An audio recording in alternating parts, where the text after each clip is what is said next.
And tonight, I am really pleased to introduce this year's recipient, the man who brought me and many of us into this organization, Malcolm O'Hagan.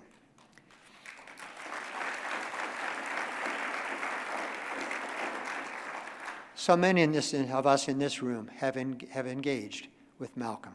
We've been drawn in by his charm and wit and overtaken by his passion and his drive.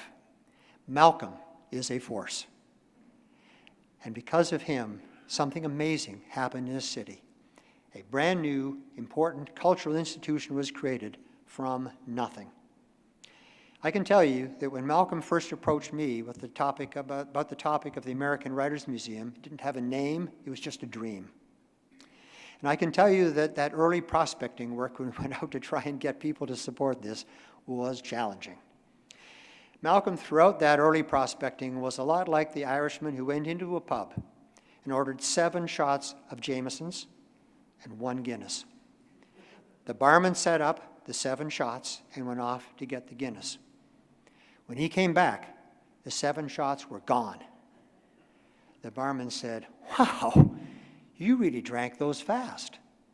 The Irishman explained, "You drink fast too if you had what I have."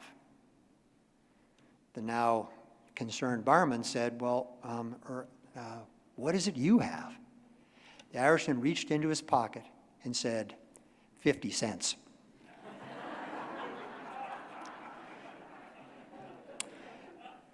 Well, we had a little more than 50 cents when we started out on this trail, but not much. And I can tell you we got a lot of skeptical looks from our early prospects, and we told them that we were planning to raise $10 million to build this bold new museum and fund the first year's expenses. Well, I might not have believed that we could succeed at this had I not seen Malcolm in action and realized what he can accomplish when he sets his stubborn, persuasive mind to something. When I served on the board of NEMA, the National Electrical Manufacturers Association in DC, Malcolm was our president. He was amazing and passionate then too, and he got things done in the industry and in Washington that most people said couldn't be done. A number of Malcolm's former colleagues from NEMA have made the long trip from DC to be here tonight to help honor Malcolm, and they can attest to the success that he achieved. Well, when he arrived with this American Writers Museum idea, I could see that he was even more passionate about this project, and I was sure that it would eventually happen. Now, Malcolm will tell you this was a group effort, and it was, but it was he who surrounded himself with the right people to help him make his dream a reality, a group that never would have come together without his drive and commitment to that vision. And when the challenges made it look like we were going to fall short of our goals, and we had a number of those instances, Malcolm did what every great leader does. He motivated the team, and he got us to believe in that dream as much as he did. Because of that, as we all know, Chicago is now the home to the only museum in this country that celebrates American writers and the major impact that they have had on our culture and our history. Writers of the past, the present, and the future. Well, earlier tonight, our friends from Looking Glass helped us to hear from some of those writers of the past. And you've just seen some of the writers of the future, really promising group that participated in our student writing contest. But now, I'd like to take a moment so we can hear from some writers of the present and what they think of Malcolm's contribution to this country's cultural and civic landscape. Hi, I'm Dana Gioia, a poet and the former chairman of the National Endowment for the Arts. I am delighted to have this opportunity to congratulate Malcolm O'Hagan about the American Writers Museum. I remember many years ago when Malcolm first came into my office in Washington with this idea. He and I agreed that America had a great literature, but very little public tradition of honoring its writers. His idea for an American Writers Museum was brilliant. The problem was, however, how do you raise the money and the support to make this thing a reality? And there, I have to say, It took an Irishman to make America eager to honor its writers. Malcolm is one in the history of these brilliant, visionary immigrants who helps America better see and realize itself. So I say, thank you, Malcolm. You know, when I met Malcolm, and he first talked to me about the Writers' Museum, I came away with two impressions, two very strong impressions. One was that if they were going to put a picture in the dictionary next to the term Irish charm, Malcolm would be there. And the second was that he was probably a kind of borderline lunatic, because it seemed so visionary and such a heavy lift to get something like the Writers' Museum even off the ground, that I thought it was impractical, yes, visionary, but nigh on to impossible. And if you want to talk in personal terms, why it's important to honor Malcolm, my first reason is because it's important to look at one another and say, sometimes something great can be built due to the inspiration and industry of a single human being. And quite frankly, Chicago as a city and the US as a nation should both be very grateful that Mr. O'Hagan arrived and decided to put his really deep personal skills to work for the benefit of all of us and this museum. I think it's very apt and a terrific thing to be honoring Malcolm O'Hagan at this point in the life of the museum and in his life. It takes some resourcefulness and some persistence and determination and creativity to do something like this and to spearhead. There's nothing like this. There's nothing like a Writers' Museum in the country, as far as I know. And I think Malcolm is to be applauded. This sort of church for writers, a kind of temple or a place where writers are honored. And Malcolm is just, you've done something that is going to be very lasting. You'll always be living on in it. And you're to be applauded for having the resourcefulness and the creative determination to found this, get it together, and to keep it going. The American Writers' Museum, this wonderful place, a real place, not a fictional place, that we can all go to and marvel at the wonderful writers. Some we are familiar with, some we may have forgotten, some we may never have even known of. That place is there and that it exists is solely, to my mind, because of Malcolm O'Hagan. It was his vision, it was his determination. He was someone who didn't just go to the Dublin Writers' Museum, and, as I did, and walk out saying, oh, we should have one of these, and then not do anything about it. Malcolm knew we should have one of these and made it happen. So all honor to him. Why is it important to honor Malcolm O'Hagan, the founder and the absolute magician who brought us the American Writers' Museum? There is every reason in the world to celebrate him. I think of Malcolm and I can't decide whether it was his patience or his impatience that gave him the determination and will to carry on and try to make this American Writers Museum happen. I think it might have been the lilt of his Irish brogue, that charm, that twinkle in his eye that was so persuasive. I don't know, but the whole lot of it was absolutely essential to making the American Writers Museum happen. Met Malcolm 15 years ago, almost 20 years ago. He was my student. I was teaching a class at George Washington, and he was such a bright light. But his work with the museum, tireless, dedicated, and inspiring. And we are honoring him because as we honor him, we honor the community he's built. And the American Writers Museum, it's a living, breathing place for people in the community get to come and interact with writers.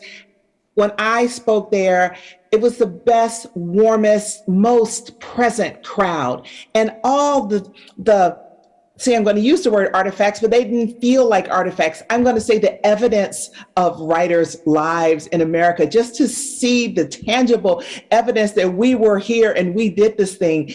It's exciting, it's thrilling, and it is indispensable. I'll just say this, Malcolm, congratulations. You are an inspiration. And I really, really hope you're writing. And now I'd like to invite Malcolm up to the stage to accept this award and our thanks for his amazing service. Malcolm? Terry said we had to finish by 9 o'clock. So can I just say thank you? Well, my family and I are honored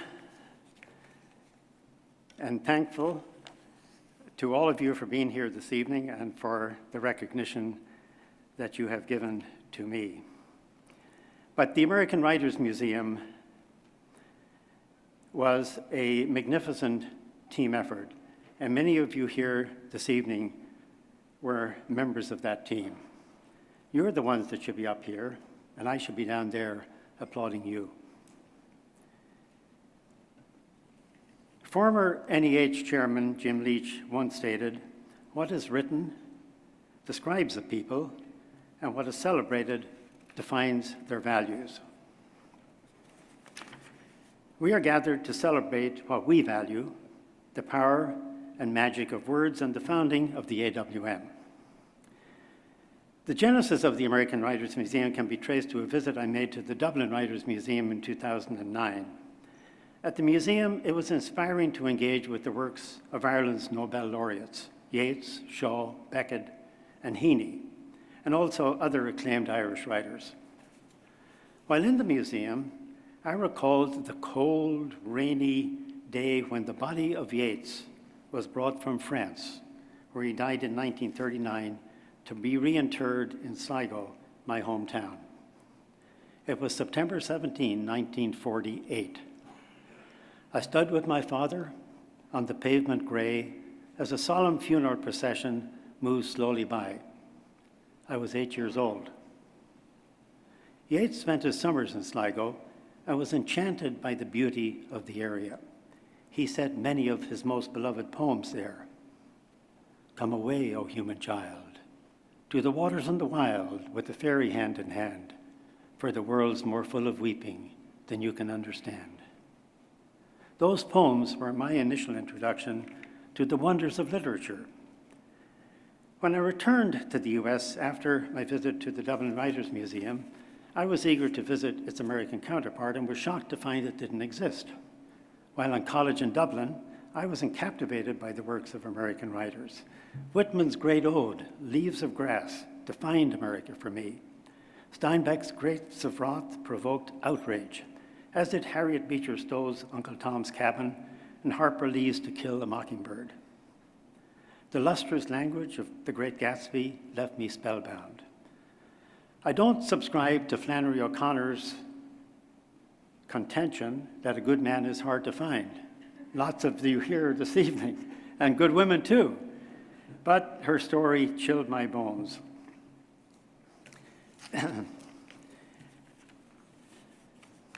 Sorry. Hemingway's macho works had appeal of another sort, and then there was the beguiling Poe. When I emigrated to the US, I read the works of Vonnegut, Morrison, Bellow, Cather, Dickinson, Baldwin, and many others. Why were these writers not being recognized as sports figures and others are in museums and halls of fame? Such a glaring void in the nation's cultural fabric was a call to action. Having recently retired from NEMA, and with time on my hands, I determined to do justice to the men and women who have a profound impact on our history, our culture, and our daily lives. Now, I'm referred to as the founder, but flounder would be a more apt term. Were it not for the wonderful people who joined our initial team in Washington, I would still be floundering, really. Werner Hein, another immigrant, became my partner and secured the valuable support of his law firm, Mayer Brown. Jay Hammer, a friend and neighbor, added great energy and business savvy. Jay, Werner, and I were to become the three musketeers of the AWM, making countless forays into Chicago over 7 years. Meanwhile, Lynn Robinson and Pam Buckles reached out to author homes across the country, inviting them to become affiliates of the museum. Today, we are delighted to have a national network of 81 author home affiliates. Smithsonian staff advised us to engage a museum design firm. When I showed up at the Boston office of Amaze Design, President Andy Anway viewed me as another dreamer with a half-baked idea. Well, half-baked was generous. I didn't have a clue. Lots of questions, but no answers. Where to locate the museum? What to name it? Who should design the exhibits? Should we feature artifacts? And most important, who should develop the content and determine which writers and works to feature? The museum strategists at the Smithsonian also advised against hiring a curator and recommended a team approach. We took their advice. Over 50 literary, academic, and museum experts contributed to the content development, with Reg Gibbons, Donna Seaman, Max Rubin, Maria Arana, and Werner leading the team. Ivy Wilson, a key member of the team, continues to advise us on our newest project, Dark Testament, that you heard about earlier. Thank you very much, Ivy. While other cities vied for the museum, Chicago, the city that shaped much of American history, and a city with a rich literary tradition, was the natural choice. Mayors Daley and Emanuel were eager to have the museum in their city, as was then Cultural Commissioner Michelle Boone, who is with us this evening. Michelle is now president of the Poetry Foundation. We were advised that trying to parachute a project into another city would be challenging, but in Chicago, we found a community eager to help. We received enthusiastic endorsements from the presidents of the Art Institute, the Field, the Adler, the Newbery, the Poetry Foundation, and others.